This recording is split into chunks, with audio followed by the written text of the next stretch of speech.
രക്ഷിക്ക്.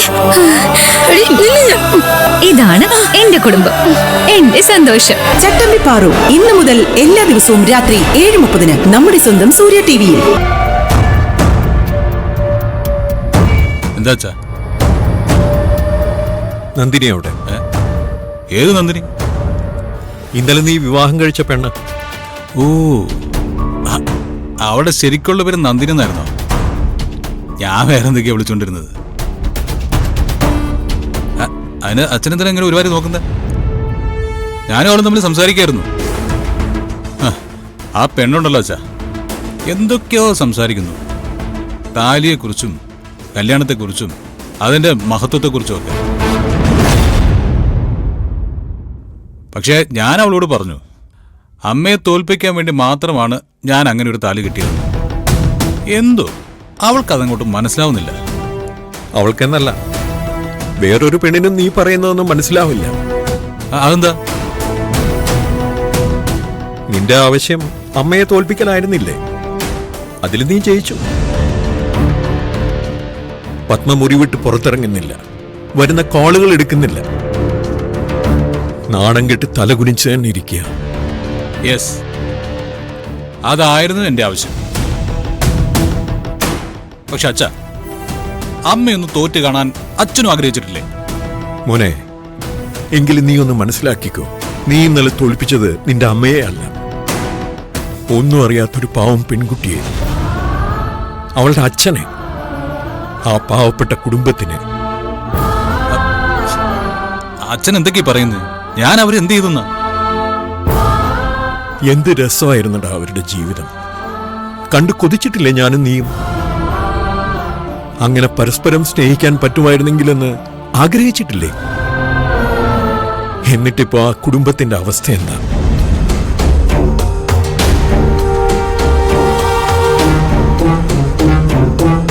ഇന്നലെ രാത്രി അവളുടെ അച്ഛൻ എന്താ സംഭവിച്ചെന്ന് നിനക്കറിയോ? എന്തുപറ്റി? മനോവേദന താങ്ങാനാവാതെ അയാൾ തളർന്നു വീണു. ഇന്ന് നേരം വെളുക്കുന്നവരെ അയാൾ ഹോസ്പിറ്റലിലായിരുന്നു. ടെൻഷന്റെ ആഘാതമാണെന്നാണ് ഡോക്ടർമാര് പറഞ്ഞത്.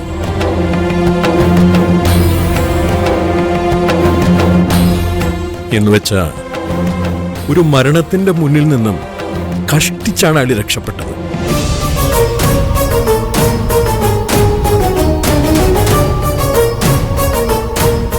അയ്യോ, ഐ എം റിയലി സോറി അച്ഛാ. എന്തു സോറി? അയാളെ ഞാൻ അയാളുടെ നാട്ടിലേക്ക് അയച്ചു. പക്ഷേ നിന്റെ മുറിയിൽ ഇപ്പോഴും ഇരുന്ന് കരയുന്ന ഒരു പെൺകുട്ടിയില്ലേ? അവളെ എങ്ങനെ കൊല്ലാനാടാ നീ തീരുമാനിച്ചിരിക്കുന്നത്? ഇന്നലെ വിവാഹപ്പന്തലിൽ സംഭവിച്ചത് മുഴുവൻ നിനക്കൊരു കളിയായിരുന്നു. പക്ഷെ അവൾക്ക് നഷ്ടപ്പെട്ടത് അവളുടെ ജീവിതമാണ്.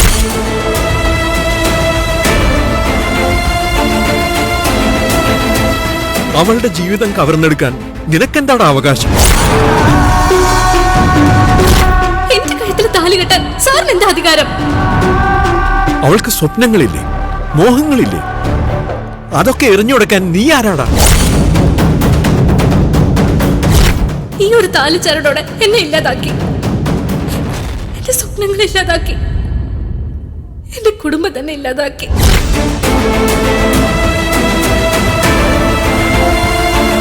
അതോ പണ്ടത്തെ തമ്പുരാക്കന്മാർ ചിന്തിക്കുന്നത് പോലെ പാവപ്പെട്ടവന്റെ ജീവനും ജീവിതവും അവർക്ക് ആഘോഷിക്കാനുള്ളത് മാത്രമാണെന്ന് തെറ്റിദ്ധരിച്ചു? അച്ഛാ, ഞാൻ അങ്ങനെ ഒന്നും കരുതിയിട്ടില്ല. അവള് പോണെങ്കിൽ തിരിച്ചു പോയിക്കോട്ടെ. കഴുത്തി കെട്ടിയ താലി ഞാൻ വേണമെങ്കിൽ ഊരിയെടുക്കാം. അല്ലെങ്കിൽ അച്ഛൻ വാങ്ങിച്ചോ. സൂര്യ, എന്നും എപ്പോഴും നിന്നോട് ശാന്തതയോടെ കാര്യങ്ങൾ പറയാനേ ഞാൻ ശ്രമിച്ചിട്ടുള്ളൂ. നിന്നെ വേദനിപ്പിക്കുന്ന ഒരു വാക്ക് പോലും പറയാൻ എനിക്ക് താല്പര്യമില്ല. പക്ഷേ നീ ഈ കാണിച്ചത് ക്രൂരത.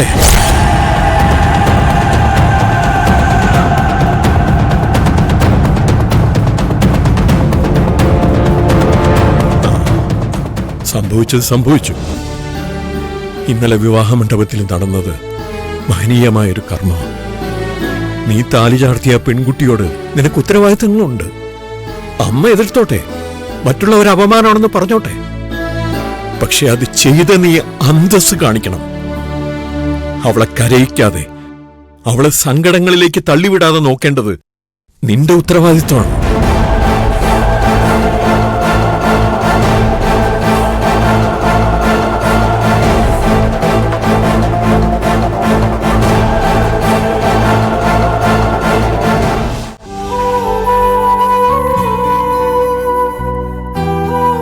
മോനെ, നമ്മൾ നമ്മുടെ ജീവിതം കൊണ്ട് ഒരാളെ ദ്രോഹിച്ചാൽ നമുക്കൊരിക്കലും സ്വസ്ഥത കിട്ടില്ല.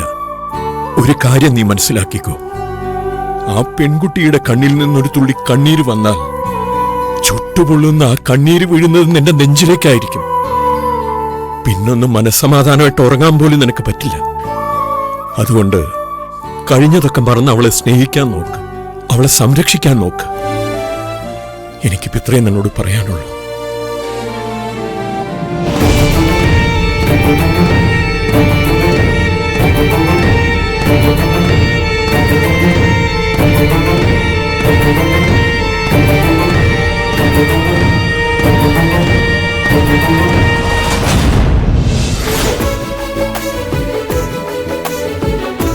എടി, നിനക്ക് ആ സാധനങ്ങൾ മുത്തശ്ശിയുടെ കയ്യിൽ നിന്ന് വാങ്ങി പിടിച്ചൂടെ?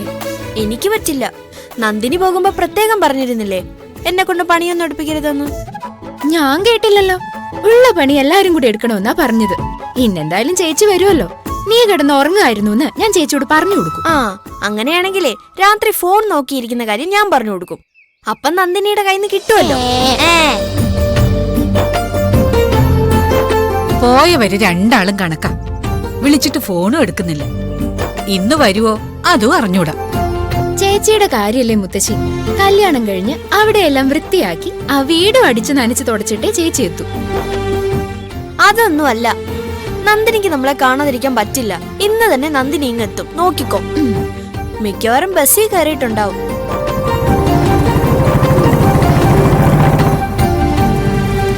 മുത്തശ്ശി,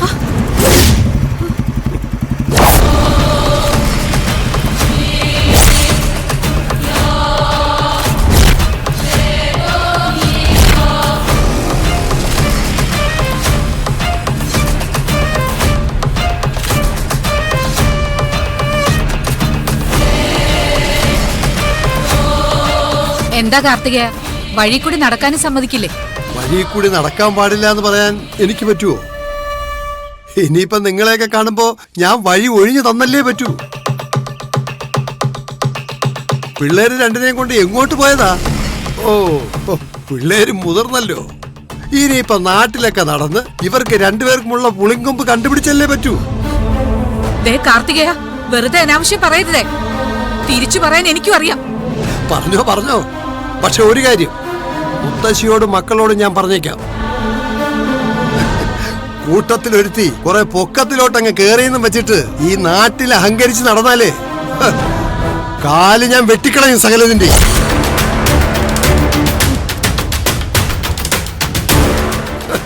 എന്തായാലും മൂത്തവളുടെ മെടുക്കൊള്ളാം. അല്ലേലും അവള് പ്രത്യേകതകൾ ഒരുപാടുള്ളവളാണല്ലോ.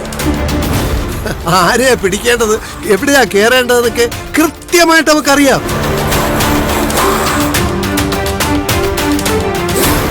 പക്ഷെ ഒരുപാട് കാലമൊന്നും ആ പൊറുതി ഉണ്ടാവില്ല.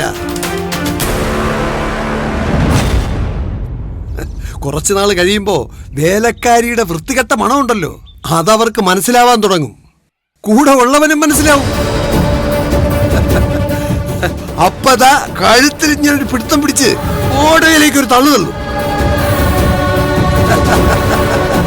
ആ ഒരു ദിവസവും കാത്താൻ ഞാൻ ഇരിക്കുന്നേ.